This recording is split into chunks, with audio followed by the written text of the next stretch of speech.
Good morning, explorers. Welcome to Industry Explorers live stream series. I'm your host, Siobhan Colling, MOOP operator, mobile aerial work platform operator turned podcast host. Remember to like this video, follow and subscribe to Industry Explorers. If you're watching this live, give us your questions and commentary in the comments. I get to see them and I will be making this as interactive as possible. Today, we will be discussing how to connect and build valuable relationships, how gratitude fuels success in business and life, how the practice of meditation fits into the lives of successful business people, athletes, and celebrities, and how to combine and use all of the above to move forward in your life. Today, our guest is a networking strategist, as well as the founder of the creator of the Gratitude Cookie and founder of Zen Rabbit Baking Company. We have Lori Saitz. Lori, great to have you. How are you this morning? Very well. Pleasure to be here. Thanks so much, Siobhan. So my first question, what are you grateful for today? I am grateful for the opportunity to be here talking with you. I'm grateful. The sun is out today. It is beautiful. There's so much to be grateful for. I always say, if somebody can't find something, come to me. I'll find something for you. Yeah. So I want you to take yourself back to a time when networking was very new to you, because we've all tried something for the first time at some point in our lives. Yeah. So way back when it was new to you, can you describe any feelings that you had? Was it overwhelming? Did you get nervous to talk to certain people? How did you go outside your comfort zone? Take us through that journey. Great question, because when I started the baking company that you mentioned in my intro, I had to go to events to meet people who could become clients or who could send me referrals. And I remember walking into the very first chamber meeting in Jupiter, Florida, outdoor deck. It was probably around May, and walking into that room, not knowing anybody. And it looked like everybody else knew somebody. In fact, not just knew them, they were all like best friends. And I was the only one who didn't know someone. I mean, my palms were all sweaty and my heart was beating out of my chest. And I just was so anxious and felt so intimidated walking into that room because I didn't know anyone. And it's not that I can't have a conversation. I'm great at building relationships, but I didn't know how to break into a conversation. I didn't know how to start a conversation with people who were all, break into a conversation that was already going on, or start a conversation. I'm like, why would they want to talk to me? It's just so anxiety producing. Yeah. So I think there's something to be said about your perception of reality versus what is actually going on in reality. So with all your years of experience now with networking in person and online, how has your perception of situations like that changed? Yeah, well, the truth is not everybody knows everybody. Most of the people in the room probably feel the same way you do or have felt that way at some point. And they are more than happy to welcome you into a conversation. So you feel like you're being intrusive, but you're not. Everybody is there because they want to meet people and they want to have conversations. And I think it's important to point out right here at this point is a lot of the reason that people don't like networking or they feel uncomfortable is because they don't really understand what networking is. Networking is not walking into a room and seeing how many people you can sell something to. It's really about building relationships, starting a conversation and building a relationship. And when you look at it that way, it makes it a little more comfortable. Yeah. And you're right. Not everybody knows everybody. And a lot of times, especially in professional settings, most people are acquaintances or they know someone by reputation. So, I agree. It is good to approach that sort of situation with the mindset that you will be welcome into a conversation. You're not being intrusive. My next question is there a fine line between being welcome in a conversation versus an intrusive approach? So I'll preface it by saying this. if you go into a situation like that with the mindset that you're in there to sell something, that's probably, you're going to come off as intrusive. So what are your thoughts on that? Exactly. Yes. Nobody likes to be sold, whether it's at a networking function or anywhere. It's not comfortable. But having a conversation, because it is about, again, building the relationships, so there's two things. You'll be welcome into a conversation if you have something valuable to contribute. And by that, I mean, you just want to be of service.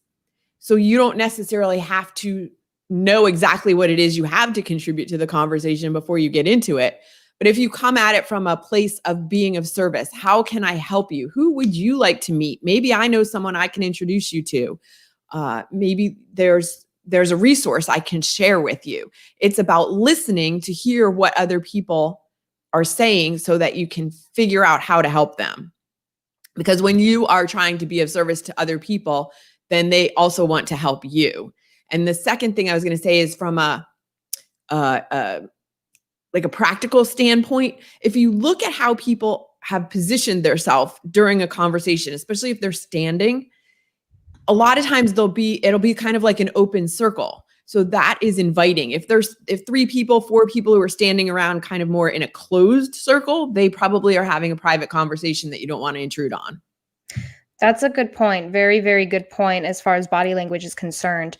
For people who are not so confident that they have something valuable to give, how do you decide what I have to say is going to give this person value? What I have to say is going to make this person's life better? I think there are plenty of people out there who struggle with self-esteem, and they don't think they have anything valuable to offer. So how do you get over that hurdle? Yeah, that's a great question too. So I've talked to a lot of people who are maybe newer in their career, and they're going to events where there are veteran people who've been in the industry for a long time, and they feel intimidated because, again, what do I have to offer them? What you have to offer them is, again, your listening skills, your listening ability. Ask them questions people are happy to share information. They're happy to be helpful. And so if you can ask them good questions about their career path or what they're interested in, or it doesn't always have to be just about business either. One of my favorite questions to ask at networking events, because first of all, one of the most common questions is, what do you do? Which I hate that question. Don't ever ask it. Anybody who's listening to this, do not ask that question. It's an awful, awful question because it doesn't help you learn anything. The better question is, what are you excited to be working on right now? Or what are you excited about working on right now? And somebody can take that question and answer it in terms of business or in terms of something else in their life that it helps you learn who they are. And people love to talk about themselves. So if you're going into a conversation and you don't feel like you have anything of value to really offer or share, ask good questions.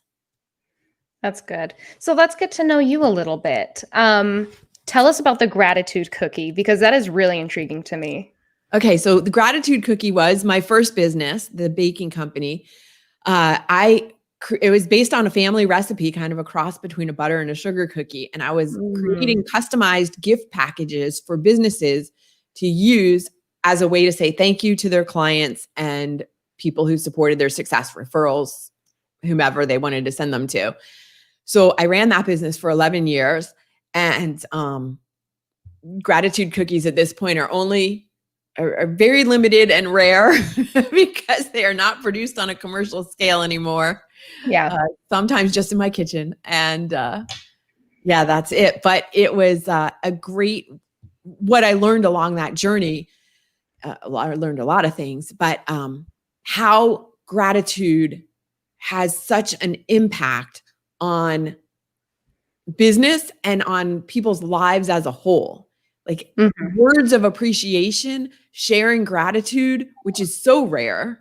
Like, show me somebody who is going to say, no more praise, or not even praise, no more appreciation. Stop. I've really gotten too much thank you today.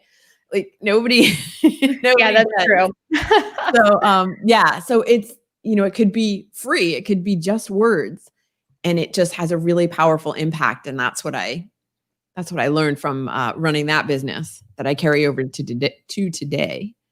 What are some of the messages that you would leave with those packages?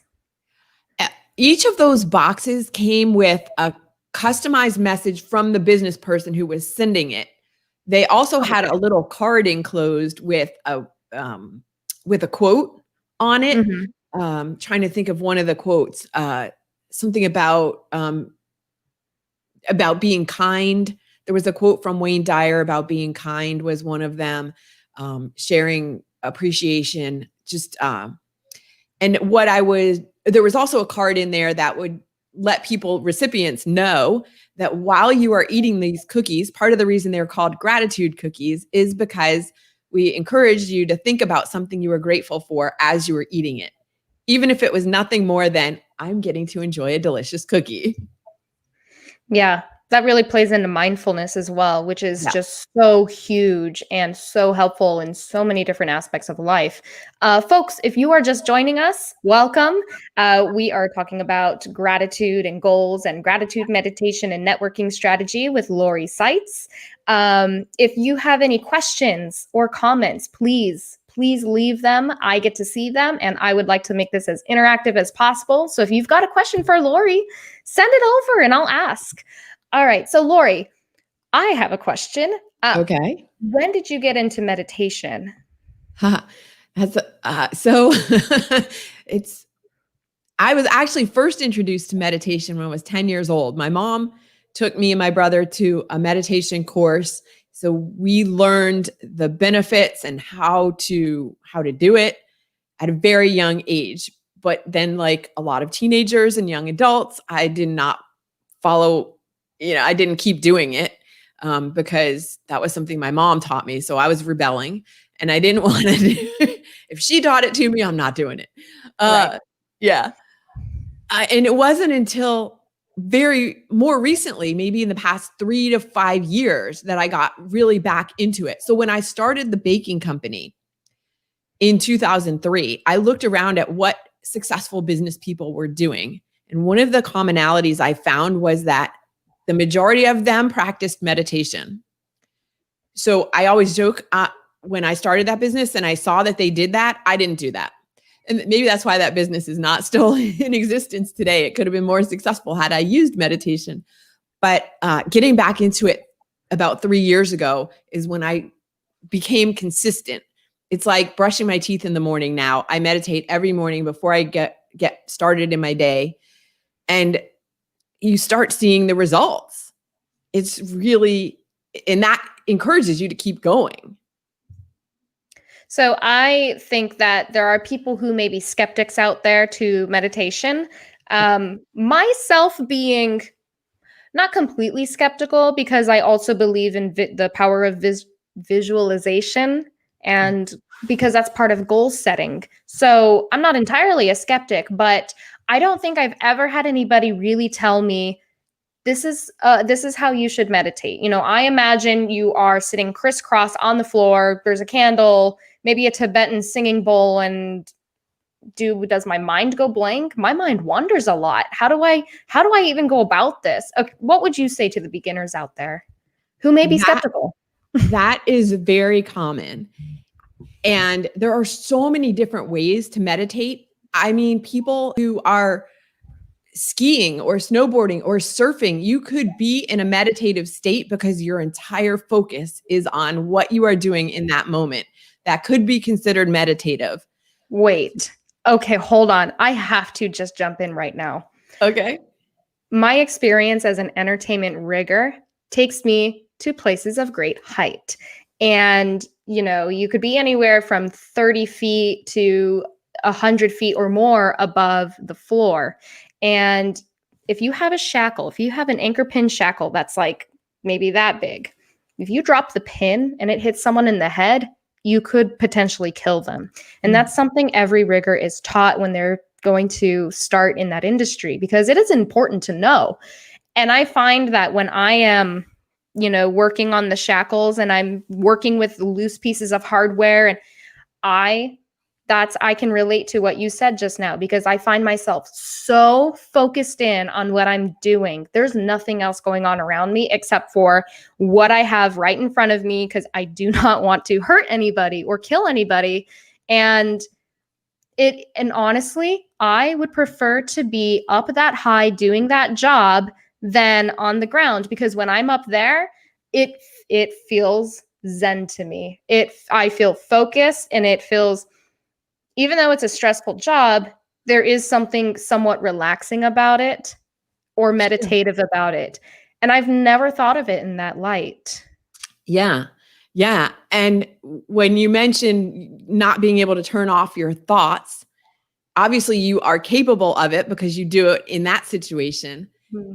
And meditation to me is really about how just getting calm, getting to a place of quiet. And that doesn't happen. See, there's a reason that meditation is called a practice, because everybody who starts can't turn off the thoughts. Even after years of doing it, thoughts come. That's just, it's normal and it's part of it. And the more you do it, the more you practice, I want to say easier, but the thoughts come less and less. But part of when you're starting out is noticing, oh, there's a thought, and you notice it, and then you pull yourself back to the breathing or to whatever. I do not sit cross-legged with any candles or Tibetan bowls or anything like that. I actually just usually still lying in my bed with a cat on top of me or something. And and just, it's about working to clear your mind. And yes, that's challenging for most people. And what's the word? Like, it's hard for me to hear that people don't want to do it because of monkey mind, because they can't clear their mind. But yes, that's where you have to start to get any better. It's like a baby learning how to walk.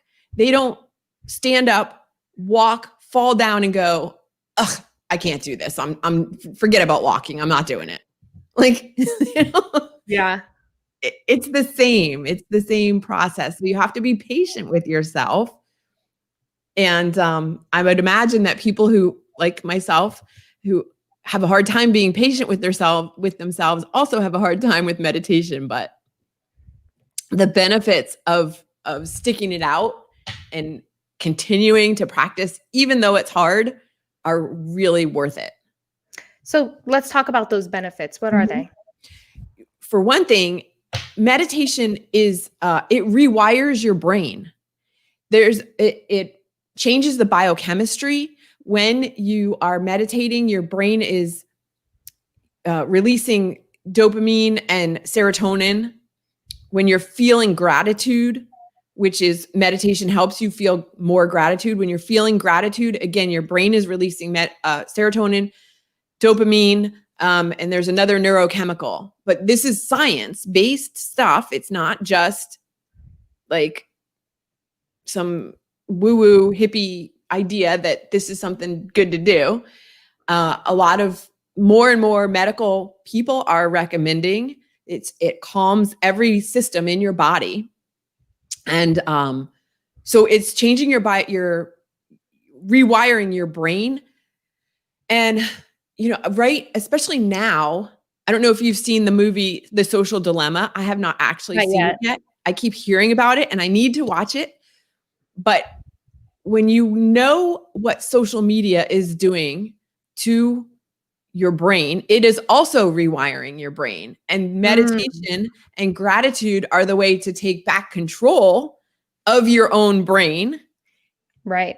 To get that quiet, to get that focus, a lot of people are feeling frazzled or anxious, especially with everything that's going on in the world right now. But meditation and feeling gratitude helps you bring you back to that grounded, calm place where you can be more focused. You can be more deliberate in making your decisions and not let your life be run by your emotions.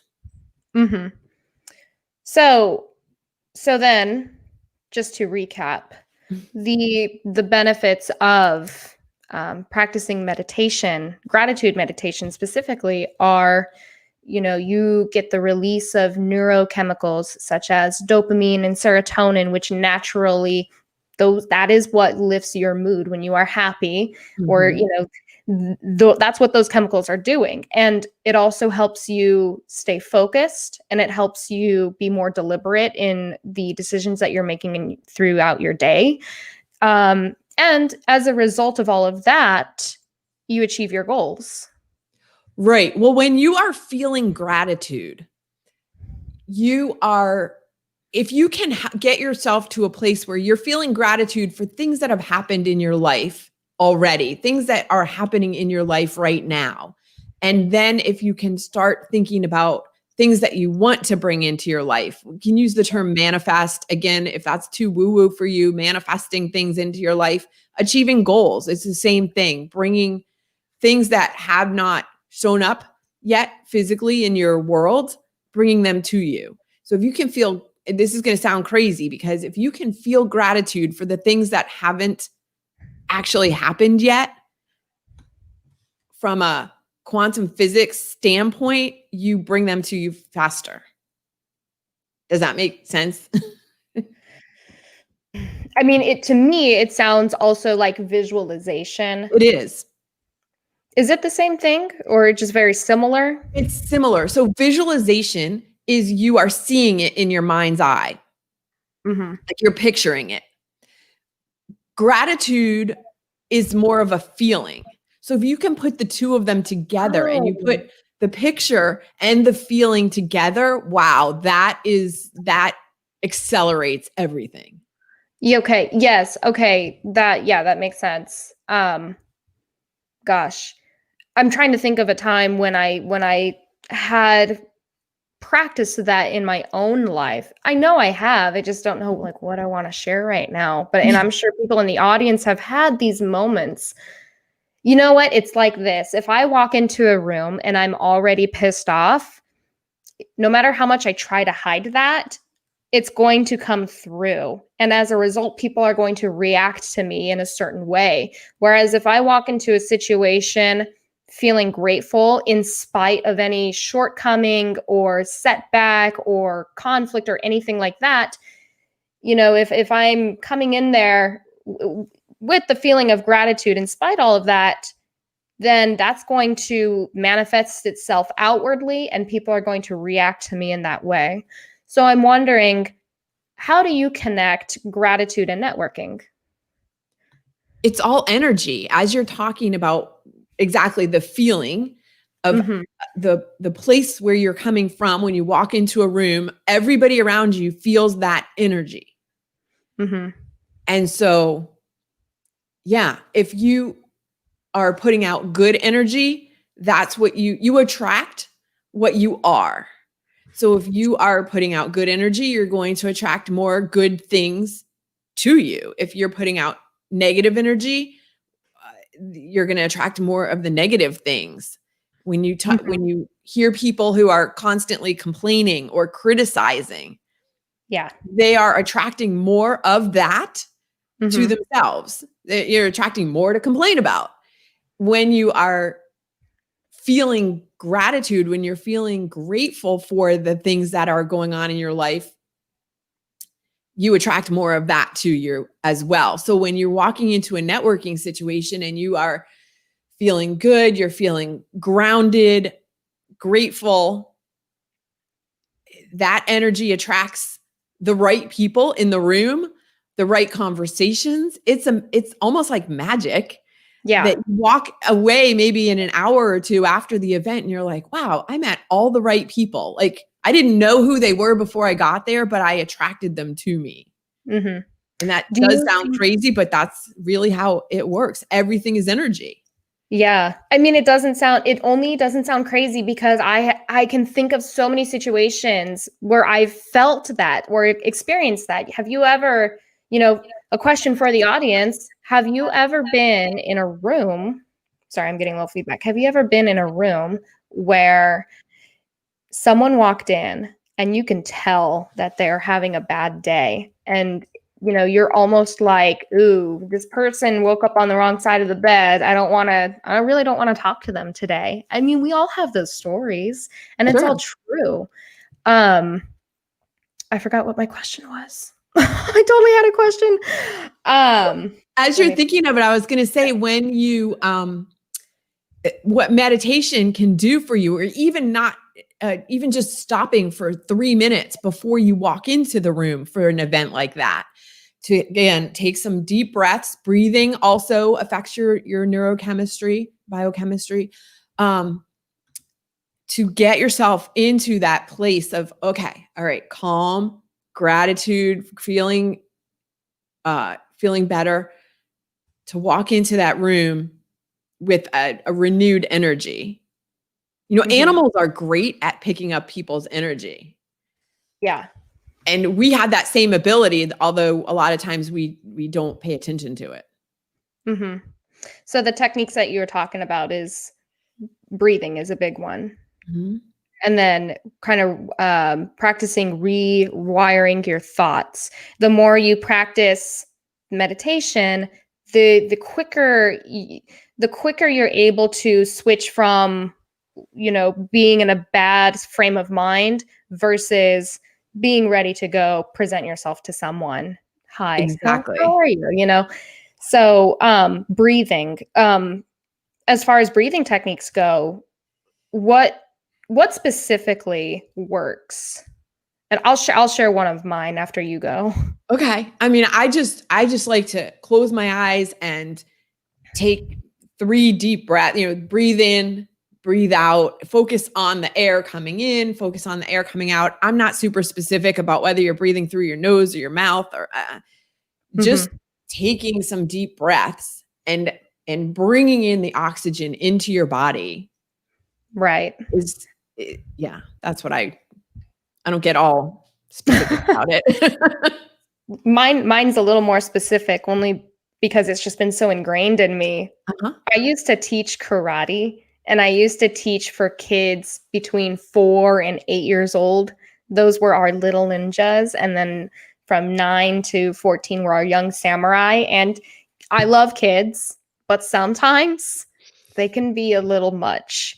And so anyway, so a technique that my sensei taught was squeezing right here. You squeeze, you take a deep breath in, and you count to 10. You just, however many breaths it takes for you to count to 10, but just try to make them deep breaths.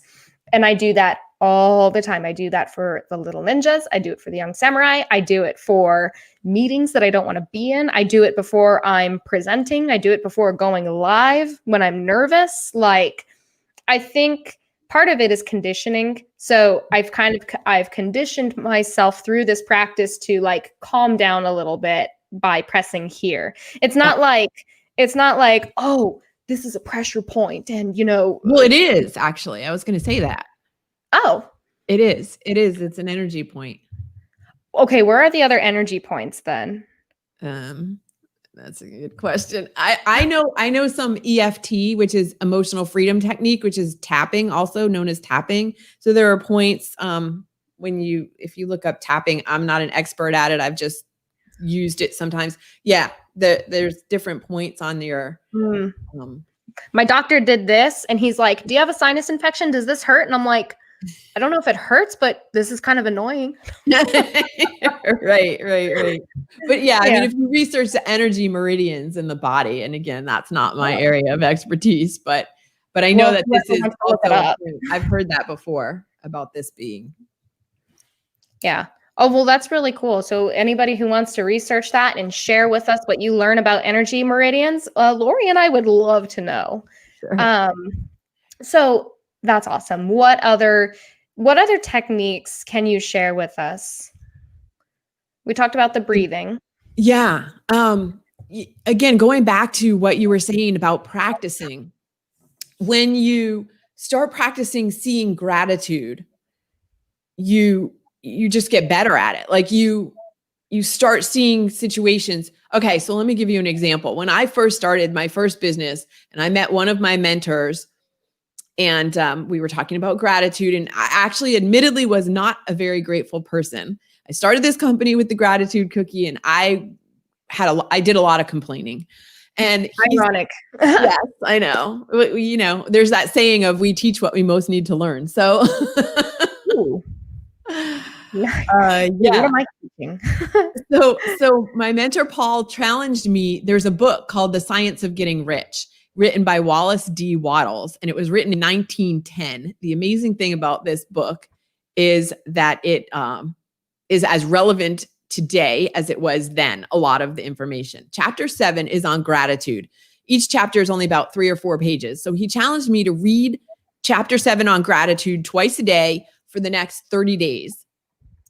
And I did it, and nothing immediately happened. It's not like rainbows and unicorns showed up at the end of 30 days and life was so much better. But a few months later, I was driving home from Thanksgiving dinner at a friend's house. It was about an hour and a half away, and we were almost home, and smoke started coming out of the front of my car, and it was 11:30 at night, and I managed to pull off the highway. There was a gas station that happened to be right there at the exit, and it was open. So we pulled off the side and called the tow truck, or called the, roadside service, and sat there waiting for them. Now, my mode of operating before the exercise Paul put me through would have been, I can't believe this is happening. This sucks. What's going on? Why is this happening to me? Victim mode. This is horrible. I didn't. Right. That's not what happened, though. What happened was I sat there thinking, I'm so grateful that we're only 5 miles from home, that this gas station was open, that a tow truck is coming to help us, that we're in a safe place. It's not raining. It's like, I immediately went to gratitude. And so that's what I guess my brain got trained to do, to see the gratitude instead of the negativity and the criticism, the place, the victim place. Mm-hmm.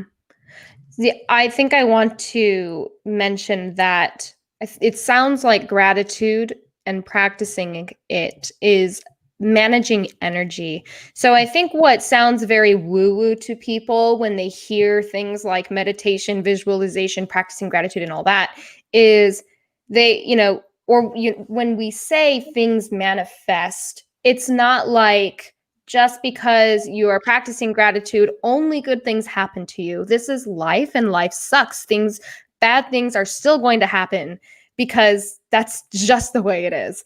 However, what we mean by manifesting is when you are in a situation like that, where your car breaks down and you're only 5 miles from home, it's not like gratitude made that gas station be open, but you can be grateful for that. And even if the gas station wasn't open, you still have the tow truck to be grateful for. You still have the safe area to be grateful for.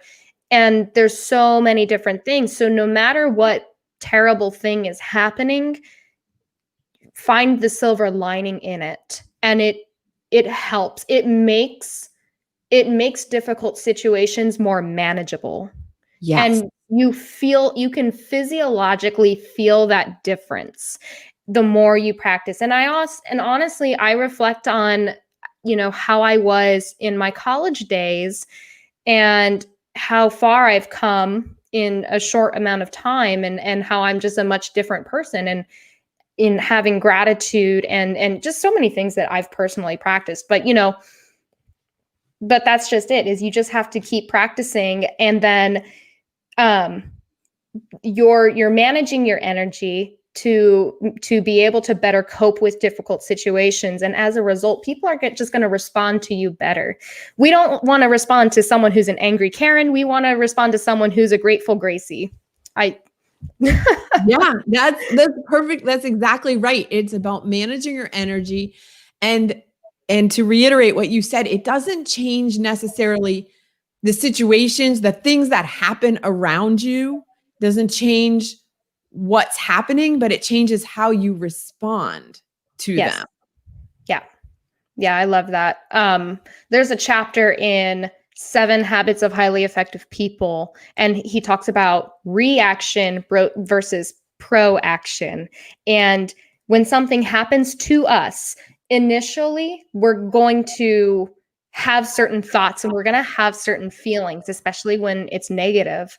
Mhm. But the way that we choose to respond, if a reactive response is like, oh, this terrible thing happened to me, I'm the victim, and the world is coming to an end, whatever, that's, extreme, but you understand the point. And then, but responding in a proactive way is like, okay, here's what the situation is. However, I have this and this and this, and it's going to be okay. Even if it's not okay, something is going to be okay moving forward, if that makes sense. Like Completely. if you try to join the military and something happens and you can't go, you should be grateful for other things in your life. And maybe it's not rejection, maybe it's redirection. But no matter what, as you move forward, you should move forward from a place of gratitude, because then you're managing your energy better, and you're just going to what you put out into the world. Your vibe attracts your tribe, and that's exactly it. Yeah. Yeah. That's exactly it. You're right. And I will add that I have occasionally been accused of going through life with like rose-colored glasses. Like I'm Right. not being realistic. Okay, I don't agree with that. At the same time, I'm choosing to see things from a different perspective, and my choice of seeing them from a place of gratitude makes me happier. And so I choose to be happy. That's not to say that I don't see negative things or I don't experience emotions that are sad or angry or anything like that. I'm human, yes.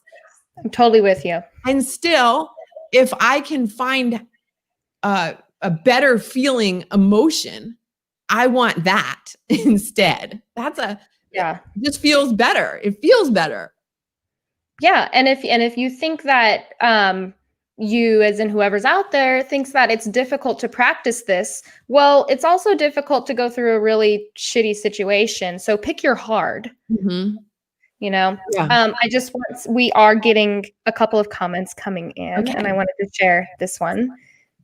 Someone on Facebook, mystery person, says, I've joined Lori's groups. Everyone should, and she makes amazing cookies. Wow, I wonder. I'll have to find out who that is.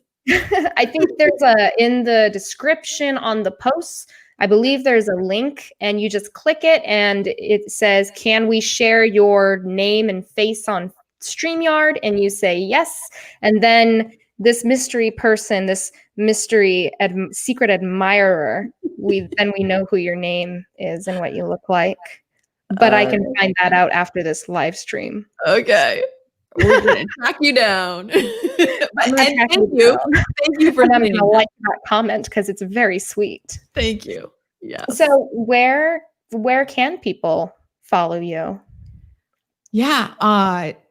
We have more to talk about. I just want to, since we're on that note. Yeah. LinkedIn. I'm on LinkedIn a lot. Facebook. There's a Zen Rabbit is the name of the company still. Zen Rabbit Facebook page. Instagram, I don't spend as much time there. Also Zen Rabbit. Those are the, and then there's zenrabbit.com. But if you want to find out more information about the meditations, that is customizedmeditation.com. That's easy. Wait, let me just make a customized meditation. Did I say that? .com. Scroll. Okay. Boom. We're just gonna let that play for a little bit. So, okay, I'm going to. Sorry, I'm getting a little feedback trying to. Oh, I'm not hearing it. Oh, okay, cool. I don't want to hear myself. Anyway, so What else? Okay, actually, I do have a question.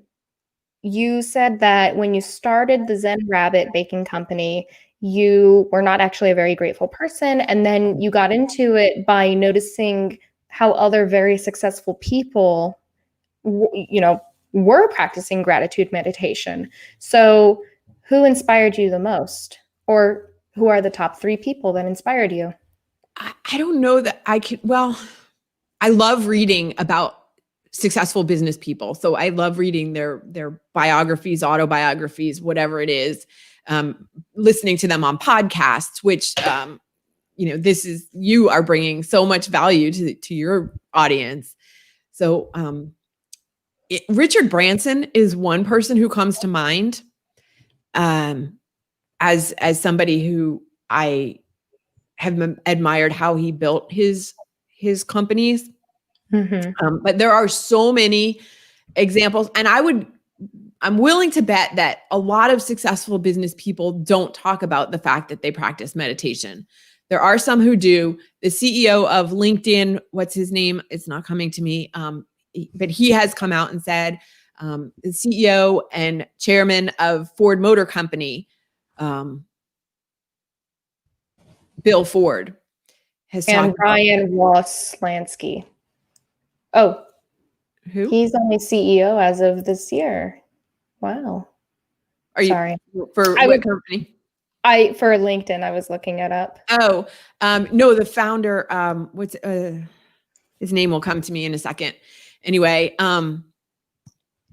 yeah. So, I mean, if you Google like CEOs who practice meditation, Ariana Huffington, and she wrote about it in her book, about the importance of meditation in her life. Oprah Winfrey, of course, people know about her. As far as celebrities or athletes, a lot of athletes, LeBron James, his name is all over the place. Everybody knows LeBron. He practices meditation. Michael Jordan, what's her name? Her last name is Lloyd. Soccer player. It's not Kelly. Who am I thinking of? So a lot of high level, high performing athletes. Tyler Boyd? Carly Lloyd. Carly Boyd. Lloyd. Yeah. Lloyd. Oh, I wrote the wrong last name. Carly. Oh, okay. Yeah. Carly Lloyd is, she's played on the World Championship women's soccer. Because a lot of the examples that come up are, a lot of times men. So I try to bring in all the women. People are like, who's Carly Lloyd? I'm like, she's a soccer. Oh my gosh, come on. You know what? But we need more of that, by the way. Yeah. If for every successful man anybody mentions, they need to also have a woman. Yeah. Yeah. I think out there. Misty May Trainer, I think, is another one, that volleyball. So but the high performing athletes and business people are using meditation as a way to, again, help themselves get centered, get grounded, to come from a place of being calm, making decisions. I mean, when you're making decisions, when you're under pressure and there's, 30 seconds left in a game and you have to make the game-winning shot, you better be calm. Right. And this is not to say that they're not practicing. So again, you said something earlier and I wanted to touch on this. It's not that you are going to meditate and sit and bags of money are going to fall from the sky into your lap. You still need to do the work. However, oftentimes when you are practicing meditation, you get quiet, you tap into your intuition, you tap into being open to what is the next step that I should take, and to hearing or to figuring out what that next step is. So you're not frantically looking around like, what do I do? What do I do? What do I do? If you are grounded and centered, as things come to you, you're like, oh, that's the next step. Oh, that makes sense. Or the right people just show up for you. Again, I will go, it somewhat is like magic, but You Yeah. attract, again, it's that attracting the right people, the right situations into your world. And yes, you still need to do the work and you still need to take the steps, but it becomes easier to do all of that. Right. So I started this live stream series. The inspiration came after seeing my Facebook wall full of messages from my friends and colleagues who recently lost who have been laid off from Disneyland. And for a lot of people, that's like, it is a dream to work there, and at some capacity or another, it's like it's so many people's dream job. And to have that stripped away this year is absolutely devastating. And I I won't talk about my personal life or anything, but my heart goes out to my friends and my colleagues and all the people that I haven't met yet. And I can only imagine, because everybody's situation is different. So I can only imagine that some people are probably better off than others, as far as finances go. Some people have families they need to take care of. Some people are the breadwinner of their household. So, do you have a message for those people? And I mean, and I don't mean to only narrow this down to people from Disney. This is for all the entertainment, the millions of entertainment workers, production crew, technicians, stagehands, and performers who have lost their jobs this year. So do you have a message for those people? Yes. Yes. So one thing is being in the moment. Like, what are you okay right now in this very moment? Not worrying about what's going to happen tomorrow, but right now in this moment. Can you be okay? Are you okay right now? And if you can get yourself, okay, all right, right now is okay. And so that's the getting into your energy part of it. And then the practical part of it, going back to networking. Who do you know? What connections can you make? This is why I love LinkedIn and other social medias. Can you reach out to people that you know and ask them, not necessarily, do you have a job, but who can you connect me to? Get clear on what is it that you want to do moving forward. Or if you're not clear on that, can you have conversations with people who can help you find clarity? Explore all of the new options that are out there available to you now, or potentially. Like, think about what would be the best, most ideal situation given everything right now. What would light you up? And then find people to talk to about that, and build your network. Because to me, the most important asset you can have in business is your network. Definitely. Yeah. So I think it's worth mentioning that if the person you're trying to reach out to doesn't have the right answer, they may know someone else who has the right answer or who is more equipped to help you. And there are also going to be people who don't reply to you at all. And that's okay too. Like, that's worst case scenario. They just don't message you back. It's okay. Yeah. Some of us are on Tinder and totally understand that feeling. Whatever. I'm not on Tinder, but I just that's kind of funny. It is. Yeah. So here's something I think, here's a thought that I think some entertainment personnel will have. My network is completely comprised of people in the entertainment industry.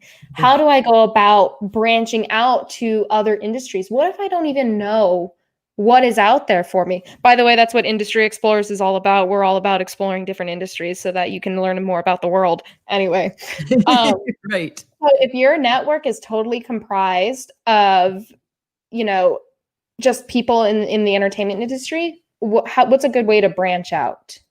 Well, again, I'll go back to LinkedIn, and I don't have any affiliation with LinkedIn. Like, I'm not making any money from them as a organization, but I just really like LinkedIn because I've found people have been very helpful. And so if you go and find people that you may want to connect with and you engage in their content, you make comments on their posts that are interesting. And again, it's about bringing value or asking them questions.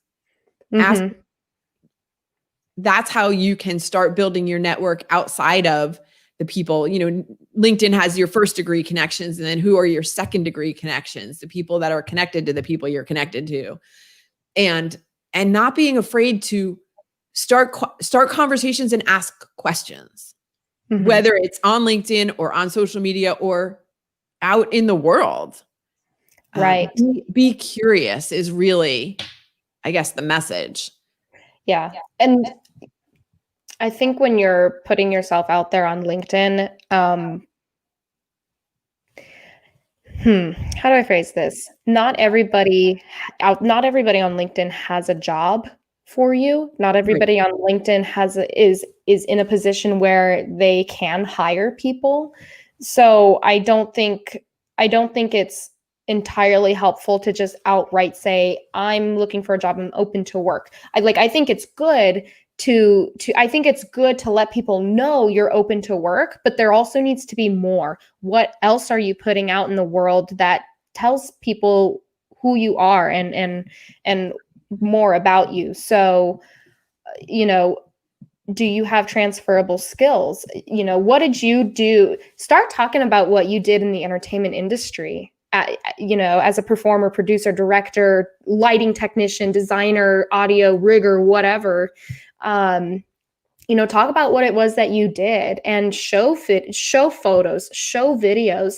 And if you have an interest outside of entertainment, talk about how you think you can branch your skills from your experience and venture on into other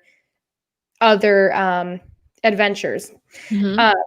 Because I think the more content that we collectively put out there, the more hiring recruiters, or more HR personnel are going to see that, more recruiters are going to see that, more employers are going to see that, and they're going to start by putting that content out in the world. We're helping people make the connection. And, there's a lot of resources and content for helping veterans get work in the civilian world. So as an entertainment industry, we can do the same thing. We just have never had to do that before because we've had jobs up until this year, and truly it's been stripped away from us. And I totally understand that terrible feeling that you've lost your identity and you've lost who you are. And I'm going to try not to cry, but anyway, that was kind of a tangent. No, it's totally relatable. And the other thing so LinkedIn is, it's a professional social media platform, but even more than ever before, it's about presenting yourself as a whole person. It's not just being buttoned up, only using professional language. People are doing business with people, not businesses, and they're interacting as humans. So if you can present yourself in that way and share, it's not Instagram, it's not Facebook, that the conversations may be a little bit different, but it's about presenting yourself as what are your interests? You could post about, it doesn't have to be just about the business thing. Right. Because once people get to know you as a human, they have a better ability to help you. Yeah. And honestly, who knows what else is out there? Think about if the entertainment industry were totally thriving today and you saw some kid who's in high school and they're like, hey, I put these lights together. I made this whole design in my house, or I figured out how to make them move and flash a certain way or whatever. And you think to yourself, you should be a lighting designer. You should be a programmer or operator, technician. This is something you might want to look into, kid. And that kid may never know that that is an avenue that they could pursue. So if you put out your interests and your hobbies, you're going to attract like-minded people, and who knows what other opportunities are out there for you.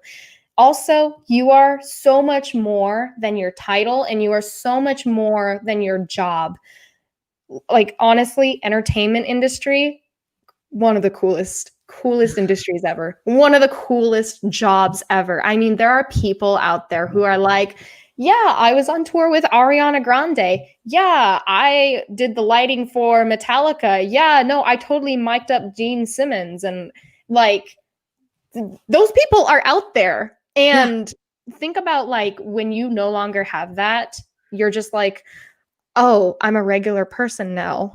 With Who good am story. what makes me unique? I don't feel unique. I don't feel special anymore. And it's like, no, you're right. You are a whole person with fucking awesome stories. Yes. Man.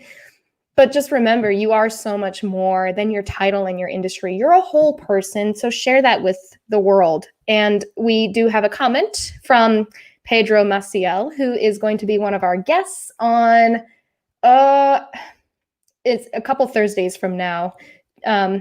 He says he's always here to help. Pedro comes from the construction industry. And he also hosts a podcast called The X Factor of Safety. So if you have any questions for him, hit him up. And he's honestly been helping me get this started. He's been a very nice mentor for me. And I know that if he doesn't know the answer, he is going to find the right person. He's going to get you connected with the right people, or he's going to have good advice for you. And he's also letting me know that his episode is on the 19th. So thank you, Pedro. And thank you for tuning in. We really appreciate that. Yeah, I'll have to come back and tune in for that one. And I would say the same thing. Connect with me on LinkedIn or message me, however, Google my name, Google Zen Rabbit. You'll find plenty of ways to get in touch with me, but I am happy to have conversations, to make introductions. That feeds my soul to be able to do that with other people. So yeah. Yeah. Awesome. Is there anything that we have not covered that you want to make sure people hear from you? We have covered a lot over this time we've spent together. It's almost been a full hour. I'm really excited. Wow. No, this has been like set. Honestly, when we were about 20 minutes in, I'm like, this is so much. There's so much good stuff here. Yeah. We're going to do this for like an hour. So, yeah. So, I mean, I leave the floor open to you, Lori. If we've got comments coming in, Pedro says, thanks, a very great conversation. Thank you, Pedro. Thank you for tuning in. Thank you, everybody who has been tuning in. Thank you, mystery person. I think it's Lisa David Olson. If I were to guess, that's who I think it would be, because she introduced us. Yeah, she was our connection. Yeah. Thanks so much for that, Lisa. Thank you, secret admirer. And yeah. Any closing statements, Lauren? Just the last thing I will say is that whatever it is, whether it's meditation or feeling gratitude, whatever it is that you can find to help you feel calm and grounded and just to feel good, whatever that is, do that. I think that's a great message. Lori, thank you so much for being with us. It was such a pleasure having you. And explorers, thank you guys for tuning in. Thank you for being here for our very first ever of our live stream series. Keep exploring, take action, and we will see you all next time. Bye. Bye.